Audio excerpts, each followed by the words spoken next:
మార్కాపురం జిల్లా పొదిలి పట్టణంలో ట్రాఫిక్ కష్టాలకు చెక్ పెట్టేందుకు అధికారులు రంగంలోకి దిగారు. మున్సిపల్ మరియు పోలీస్ శాఖలు జాయింట్ ఆపరేషన్తో క్లీన్ పొదిలిని ప్రారంభించారు.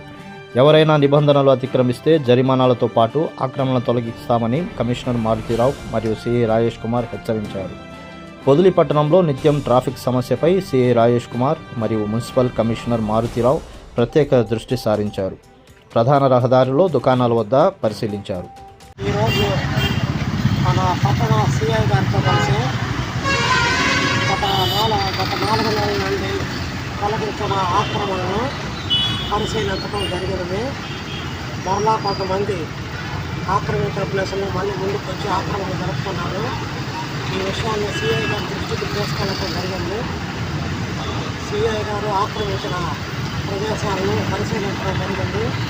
సిఐ గారితో కలిసి బస్టాండ్, ఆర్టీసీ డిపో ఏరియా, చిన్న బస్టాండ్, పెద్ద బస్టాండ్ ఏరియాల్లో ఎవరైతే మరలా ఆక్రమణలు చేస్తున్నారో వారి యొక్క ఆక్రమణలు ఇక ముందు పునరుద్ధరణ జరపడం జరిగింది. ఎవరైతే ఆక్రమిస్తారో వారి మీద కఠిన చర్యలు తీసుకోవాలని తెలిపి ఉన్నారు సిఐ గారు.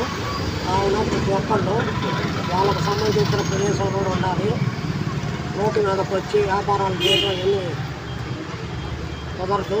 కనుక ప్రతి ఒక్కళ్ళు వ్యాపారస్తులు పొదిలి నగర పంచాయతీకి సహకరించి వారి ప్రదేశంలోనే వారు ఉండాలి. కానీ ఈ రోడ్డు స్థలాన్ని ఆక్రమించి వ్యాపారం చేయడం తగదని ఎవరికి తెలియపరుచుకున్నారు.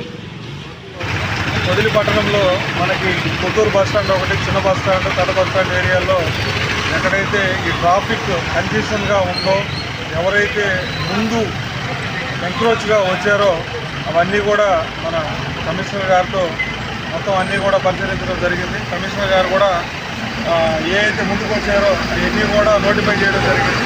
అవన్నీ కూడా ఇబ్బంది లేకుండా ట్రాఫిక్కి మనకి అవి ముందుకు రావడం వల్ల ట్రాఫిక్ ఇబ్బంది అవుతుంది. కాబట్టి ఆ షాప్ వాళ్ళందరూ కూడా మాకు సహకరించాలని వాళ్ళందరినీ కూడా కోరుకుంటున్నాం. అట్లా కాని పక్షంలో మేమే ఎవరైతే ఎంక్రోచ్ అయ్యారో అవన్నీ కూడా ఎంక్రోచ్మెంట్స్ అన్నీ కూడా కమిషనర్ గారితో హెల్ప్ తీసుకొని అవన్నీ కూడా తీసేసి ట్రాఫిక్ని క్రమబద్ధీకరణ చేసేదానికి చర్యలు తీసుకున్నామని తెలియజేస్తాం.